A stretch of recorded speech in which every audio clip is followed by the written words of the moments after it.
And again, it's Tia Schaefer leading out the 3-year-old Open Pacers here for the Max C. Hempt Memorial Pace. The purse, $500,000. Leading the way, the one, Fear the Dragon, owned by Emerald Highlands Farm. Trainer Brian Brown, driver David Miller coming off that win with Agent Q. David also won this race in 2014 aboard McWicked, who set a stakes record with that victory. Fear the Dragon, the second place finish last time in the elimination, his first loss in 7 races this year. Number 2, Santa Fe's Coach, owned by Ed DeRosa, Matt Ivaldi, Ralph Whithaler, trainer Leo Jordan, driver Anthony Napolitano. Santa Fe's Coach winning the elimination last week at 21-1 in 151 and 1/5. He's won 4 times this year, and every one of those victories have been right here at Pocono. Number 3, Funkin Waffles, owned by Crawford Farms Racing, trainer John Butenshane, driver Corey Callahan. Funkin Waffles has won 1 of his 4 starts so far this year. It was a New York Sire Stakes victory at Vernon Downs. A year ago, as a 2-year-old, he won 8 of his 9 races, including the New York Sire Stakes final at Yonkers for a purse of $225,000. Number 4, Me So Fast, owned by Burke Racing Stable, our Horse Sense Stables, J&T Silva Stables, trainer Ron Burke, driver Matt Kakaley. Me So Fast, a surprise winner in his elimination last week at 11-1. It was his second win in 7 races this year. As a 2-year-old last year, over $254,000 in earnings for the 4 Me So Fast. 5, Boogie Shuffle, owned by Fox Hollow Farm, trainer Mark Harder, driver Scott Ziron. Boogie Shuffle with just 2 wins in 18 lifetime starts, but has earned over $180,000. And 2 starts ago, a victory at Pocono by 8 lengths in 150 and 3/5. Number 6, Ozone Blue Chip, owned by Ron Coyne Stables Incorporated, Blair Corbell, Chris Mazzoni, trainer Ron Coyne Jr., driver Brett Miller, who's looking for 2 straight wins in this race. He won last year with Racing Hill as part of a Hempt Lynch daily double for him. He won both of those races. Ozone Blue Chip was 29-1 in his elimination, but snuck into the final with a second-place finish just a neck back of Santa Fe's Coach. Number 7, Don't Tell Me Again, owned by Patton Racing Stables Incorporated. Trainer Joanne Looney King, the driver Tim Tetrick. Tim won this race back in 2013 aboard the great Captain Treacherous. Don't Tell Me Again has raced 8 times this year, has hit the board in every one of those races, including 5 victories. One of those victories, a Stallion Series victory here at Pocono in May in 150 and 2, which is a seasonal mark. Number 8, Down by the Seaside, owned by Country Club Acres, Sbrocco, Lombardo, Diamond Creek Racing. That 8-horse just now making it onto the track. Trained by Brian Brown, the driver Brian Sears. Brian Brown obviously training both the 1, Fear the Dragon, and the 8, Down by the Seaside in this race. Down by the Seaside coming off a huge mile in the elimination, 149-2 in a race in which he was parked around 2 turns. In his career, he has won 13 of 19 races. Brian Sears won this race back in 2008 aboard Badlands Nitro. And last in this field, number 9, Edard Hanover, owned by Burke Racing Stable, JJK Stables, Weaver Buscemi, trainer Ron Burke, driver Yannick Gingras. Yannick winning this race in 2012 aboard a Rock and Roll Dance. Edard Hanover with a big win in the North America Cup Consolation, leading into a 3rd in the eliminations to make the final. 1 win in 7 this year for the 9, Edard Hanover. That's the field of 3-year-old Open Pacers for the Max C. Hempt Memorial Pace with a purse of $500,000 and less than a minute until post time. The power is inside and outside in the Hempt final, and Fear the Dragon, the North America Cup winner, is on the inside, and Down by the Seaside is on the outside with post 8. Both raced in eliminations. Fear the Dragon was defeated, but Down by the Seaside was ultra impressive. Post 8 would normally be a problem, but you have to expect with the 2 horses in the race that Brian Sears will be able to get near the lead or on the lead, supplanting his stablemate, Fear the Dragon, who has the rail. There may be other horses in the middle to try, but I have a feeling Down by the Seaside is going to show his dominance as he looked to show it early last year and throughout the year. This year, he's only lost 1 race, 5 of 6, yet his stablemate has outshined them thus far, but those tables could be turning anytime soon. Fear the Dragon Lost for the first time last week, but was not disgraced in any way. Very slow half, pretty much caught him a little bit, going a little too slow. Me So Fast pounced on him quickly, and once he made a quick move, it was just impossible to catch. But I think Fear the Dragon will be a little more alert tonight. May just try to get a pocket trip rather than settle for the lead. Me So Fast, number 4.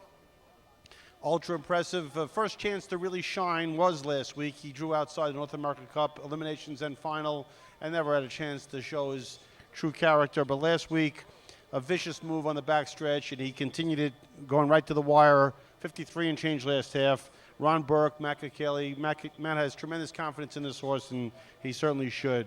My 4th choice, number 2, Santa Fe's Coach. On paper, the times don't look all that impressive, but post position matters. And Anthony Napolitano likes the horse, thinks the horse tries, and I think he's going to be in decent striking position to get a reasonable size check. Other horses in this race that should be contenders, number 3, Funkin Waffles.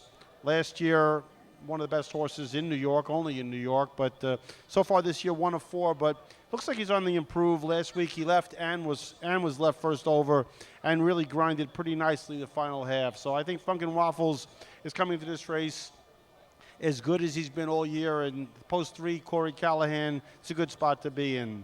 Number 5, Boogie Shuffle. Mark Harder at least thought last week that he had his horse coming into the race in great shape.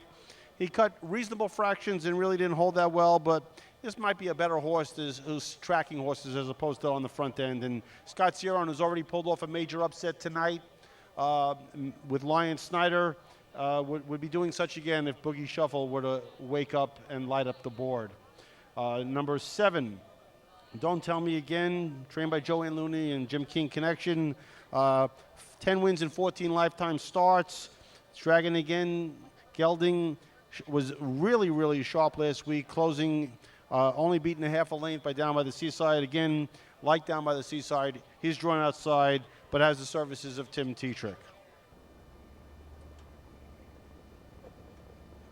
The starter is called. The 3-year-old Open Pacers to the gate for tonight's 10th race at Pocono. This is the Maxie Hempt Memorial Pace for a purse of $500,000.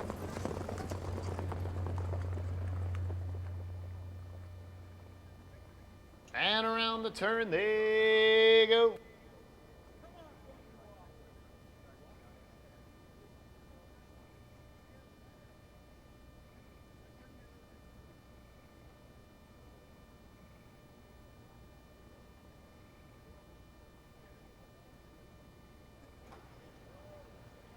The Pacers have reached the backstretch, and they are underway in a Hampton out in the center of the track. A quick start for Boogie Shuffle, joined on the outside by Down by the Seaside. Me So Fast, Santa Fe's Coach also leaving. Hotly contested pace here. They're 3 across. Back 5th on the inside is Fear the Dragon, followed by Funkin Waffles. Then 7th, Ozone Blue Chip at the back. Don't Tell Me Again at a Dart Hanover. As the dust clears, it's Down by the Seaside taking on Santa Fe's Coach for the engine. They get to the quarter, 25-4. They snap that 26-second barrier like a twig there, and Down by the Seaside working his way to the front for Brian Sears. Santa Fe's Coach managed to sing the leader, is in the pocket now, followed by Boogie Shuffle as Sears is rating the pace. From 4th, Me So Fast launching first over for Kakeli, and Fear the Dragon at 1-2 follows that move. Also on the outside now, 6th there, Funkin Waffles, inside 7th at Ard Hanover, and at the back of the pack, Don't Tell Me Again at Ozone Blue Chip, the half, 55-1, 29-2. Second panel, drastic change in the fractions from first to second panel there. Down by the Seaside, dealing with a charge on the outside by Me So Fast. Santa Fe's Coach in the pocket, and Fear the Dragon in perfect position, second over, just a length and a half away. Also on the outer flow now, Funkin Waffles into 5th. Boogie Shuffle lagging on the inside. Past him goes Ozone Blue Chip. At the end there is a Dart Hanover. It's tight at 3/4, 122-2, 27-1. Third panel on the outside, just a slight advantage now for Me So Fast. Inside, Down by the Seaside digging in. Fear the Dragon now winging 3 wide. Top of the stretch on the inside is Down by the Seaside. Far outside, Fear the Dragon has a clear look now. It's David Miller and Fear the Dragon. In behind him, Funkin Waffles trying to rally, but Fear the Dragon gets it done by a half length. Funkin Waffles second, Don't Tell Me Again third, Me So Fast fourth, Fear the Dragon back to his championship form in 149-3 wins the hempt.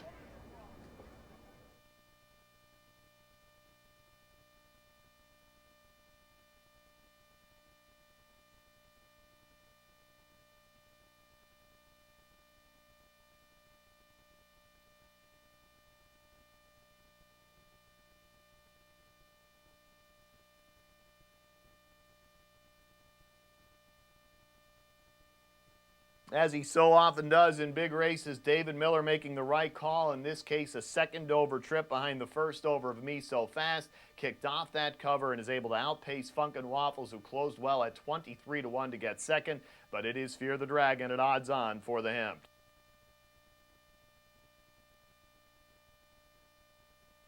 The judges have posted the unofficial order of finish for race number 10. Number 1, Fear the Dragon, finished first. Number 3, Funkin Waffles, finished second.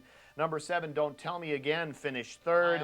Brian Brown, the trainer, and David Miller in the bike. He follows the Lynch up by winning the hemp tonight. And Fear the Dragon, the 1-2 favorite, coming off the upset loss in the elimination, but right back to his dominant form. And what a season he is having. He was great as a 2-year-old, but this year 7 wins and 8 tries. Remember, he won the North American Cup. He's 3 for 3 in Pennsylvania Sire Stakes action, and now he adds the hemp to his trophy case. 7th win and 8th this year, 12th lifetime career earnings, now $940,000 plus.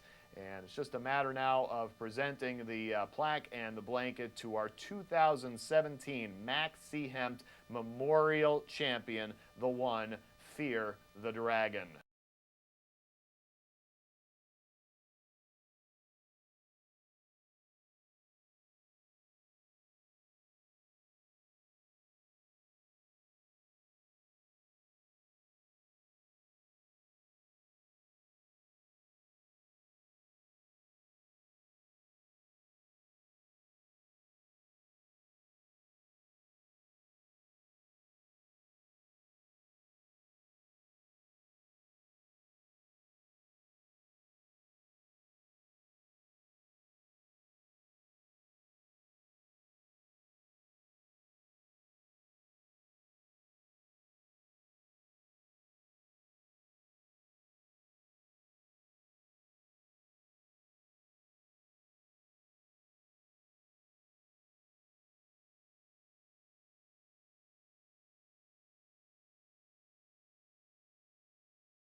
We're here in the winner's circle with winning trainer Brian Brown and winning owner Bruce Trogdon. First, let me talk to Brian.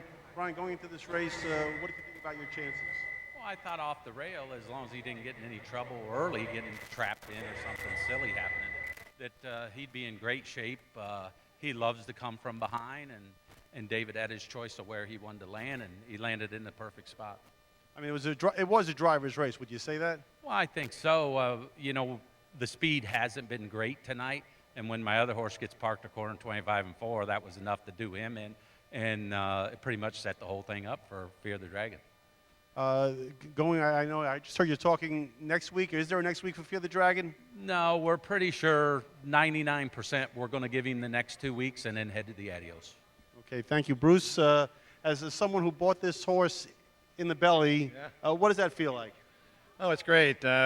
Raising him up, he was always special. I normally keep fillies and don't keep that many colts, but I had a few nice ones, and he was one of my favorites all along. It's just kind of been a dream come true. And last year versus this year for him, I mean, what do you think has been the big difference? You know, he was great last year, and people don't realize, I mean, in the earlier Sire Stakes races, he beat Huntsville, he beat everybody. And he basically got an eye infection of all the weird things, and we went ahead and took him to Lexington, but we had to put a fly mask on him racing, and he just wasn't himself. But really, he was good last year too. He just didn't. He wasn't staked to the Breeders' Crown because I usually quit with the 2-year-olds early, so people didn't realize how good he was. And the feeling of the last 2 big victories, the North America Cup and certainly this one tonight. Well, I was really nervous tonight. You know, like going into the North America Cup, I knew the horse. I've always known the horse was better than everybody else realized. But I didn't know if we could. You know, there's some great horses he's racing against. But I knew we set up the schedule at the start of the year that I would go here and you know, the North American and then here. And my wife and I got engaged at the Adios, and so that was on my list. And the way the schedule's set up, you have to have a break somewhere, and that's the way we had done it now. So, Congratulations. okay, thank you very much.